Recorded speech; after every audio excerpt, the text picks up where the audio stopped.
Hello student, आज हम देखेंगे अध्यापन की विधियाँ। अध्यापन की विधियाँ जो कि संस्कृत का एक बहुत ही इम्पोर्टेंट टॉपिक है, जो हमेशा आरपीएससी एग्जाम में भी पूछा जाता है और जो बीएड का एग्जाम है उसमें भी पूछा जाता है। तो अध्यापन की जो विधियाँ होती है वो संस्कृत के अंतर्गत 4 होती है: व्याकरण शिक्षण, गद्य शिक्षण, पद शिक्षण और नाटक शिक्षण। ये चारों होती है, ठीक है। उसमें से आज जो हम जानेंगे वो है आज का जो हमारा प्रकरण है वो है व्याकरण शिक्षण, ठीक है। अब बात हो जाती है व्याकरण शिक्षण। तो व्याकरण जो है किसी भी भाषा को शुद्ध, परिष्कृत और शुद्ध बनाने के लिए किसका प्रयोग किया जाता है? व्याकरण का प्रयोग किया जाता है, ठीक है।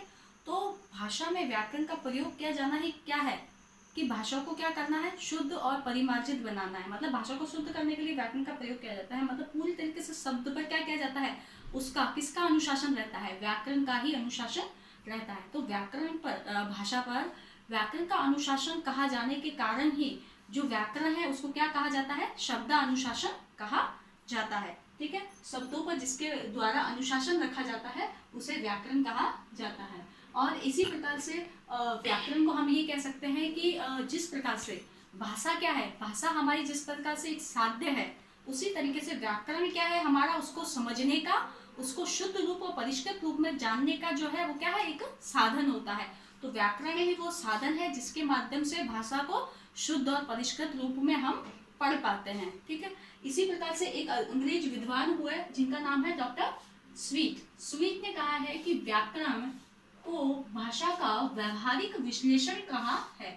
मतलब जो अंग्रेजी विद्वान रहे स्वीट, उन्होंने क्या कहा है? व्याकरण को एक व्यवहारिक विश्लेषण बताया है, ठीक है। व्याकरण को व्यवहारिक विश्लेषण भी कहा गया है। साथ ही साथ में अब बात हो जाती है व्याकरण शिक्षण की प्रणालियां। व्याकरण शिक्षण की प्रणालियां जो है वो 5 है। पहली है निगमन प्रणाली, आगमन प्रणाली, फिर उसके बाद में आ जाती है समवाय प्रणाली, भाषा संसर्ग प्रणाली और प्रयोग या विश्लेषण प्रणाली। तो पहली जो होती है वो है निगमन प्रणाली। व्याकरण के अंतर्गत जिन प्रणालियों का प्रयोग किया जाता है उन सब में पहली होती है निगमन प्रणाली। निगमन प्रणाली यानी जिसके अंतर्गत आप बच्चे के सामने क्या है, व्याकरण का आप कोई भी प्रकरण पढ़ाते हो, ठीक है। तो उससे पहले आप क्या करोगे? उस बच्चे को, छात्रों को क्या करोगे? नियमों का ज्ञान कराओगे, ठीक है।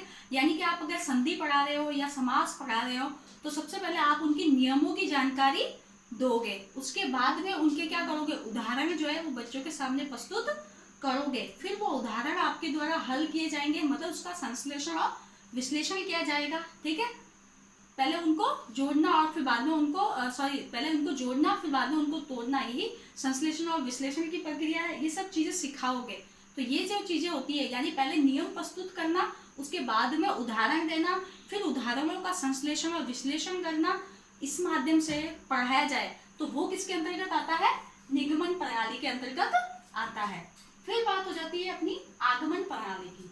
आगमन प्रणाली के अंतर्गत क्या होता है कि इसमें क्या है, इसका निगमन प्रणाली की बिल्कुल विपरीत प्रणाली ये होती है। क्योंकि निगमन प्रणाली में आपने पहले नियमों को प्रस्तुत किया जाता है, लेकिन आगमन प्रणाली में क्या होता है कि आप किसी पहले एक उदाहरण को प्रस्तुत करोगे, फिर उन उदाहरणों के माध्यम से बच्चों के अंदर से ही आप क्या करोगे? नियमों को निकालोगे। मतलब बच्चों के मुंह से ही कहलवाओगे कि भाई इसका नियम क्या होता है, तो वो खुद बता पाए, ऐसा कुछ करोगे। तो वो जो विधि होती है वो हमारी होती है आगमन विधि। तो आगमन विधि के अंतर्गत आप ये दे सकते हो कि अगर आपने मान लो कोई एग्जाम्पल दिया, जैसे कि एक संधि का उदाहरण ले लिया आपने, जैसे आपने बच्चे को बोल दिया कि विद्यालय लिख दिया। अब आप पूछोगे बालक से ये क्या लिखा है, तो बालक बोलेगा विद्यालय। फिर आप उनसे ही पूछोगे कि विद्यालय शब्द को तोड़ो, मतलब इसका संधि विच्छेद करो, तो उनमें से कोई ना कोई बालक बोलेगा क्या होगा? विद्याधन आल्य होगा। फिर आप उन बच्चों से ही उस नियम को निकलवाओगे कि विद्याधन आल्य जो हो गया उसमें से विद्या में से जो अंतिम वर्ण निकलेगा वो कौन सा है, तो बच्चे बता देंगे आ होगा, ठीक है। फिर उसी प्रकार से आल्य निकला तो आल्य शब्द का पूर्व शब्द क्या होगा, तो वहां से भी क्या निकला? आ निकला। ये शब्द भी कौन बताएंगे? बच्चे बताएंगे। फिर आप पूछोगे कि इन दोनों के मेल से क्या हुआ, तो फिर इन दोनों के मेल से आ बना।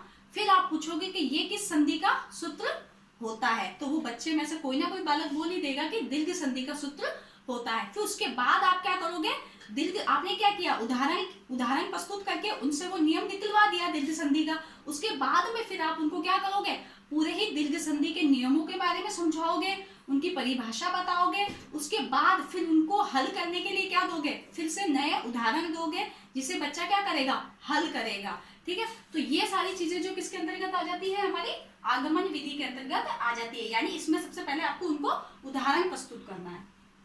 फिर आ जाती है हमारी समवाय प्रणाली। समवाय प्रणाली यानी इसको कहा जाता है संयोग की प्रणाली। ठीक है, इसके अंतर्गत क्या है, संयोग का, व्यवहारिकता का ज्ञान दिया जाता है, बालक को समूह में रहने का ज्ञान दिया जाता है। ठीक है, इसीलिए इसका अपनी इस समवाय प्रणाली जो है इसका बहुत ही महत्वपूर्ण हो रहती है ये प्रणाली, क्योंकि इससे क्या है, बच्चे को समूह में रहने का और संयोग के साथ रहने का और व्यवहारिक जो ज्ञान दिया जाता है वो इसके अंतर्गत आता है। फिर आ जाता है नेक्स्ट हमारा है भाषा संसर्ग प्रणाली।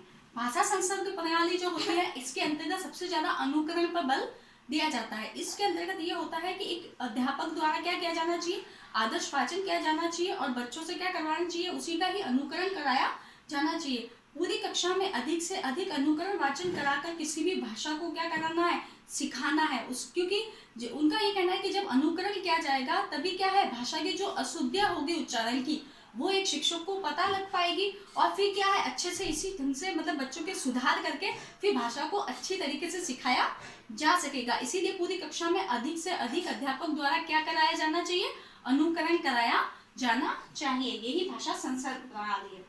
उसके बाद में नेक्स्ट हमारा आ जाता है प्रयोग या विश्लेषण प्रणाली।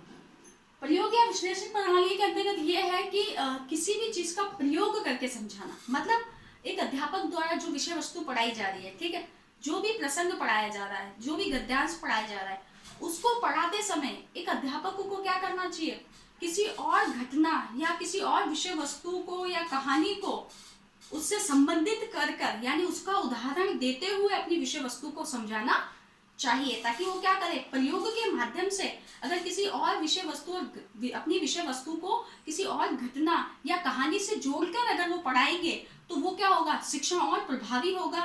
ठीक है, और साथ ही साथ बच्चे क्या होंगे, उसको इजीली समझ पाएंगे। इसीलिए हमेशा अपनी विषय वस्तु को क्या करना चाहिए, प्रयोग के माध्यम से समझाया जाना चाहिए। मतलब वाक्य में प्रयोग कर किसी और घटना या विषय वस्तु से जोड़कर एक अध्यापक को पढ़ाना चाहिए। फिर साथ में इसमें कहा है कि विश्लेषण भी करा जाना चाहिए। ठीक है, साथ ही साथ इसमें क्या है, विश्लेषण भी किया जाना चाहिए। मतलब किसी भी शब्द को क्या है, छोटा करना, उसको तोड़कर उसके अलग अलग भागों में उसको तोड़कर फिर उसके अर्थ को समझाया जाना चाहिए।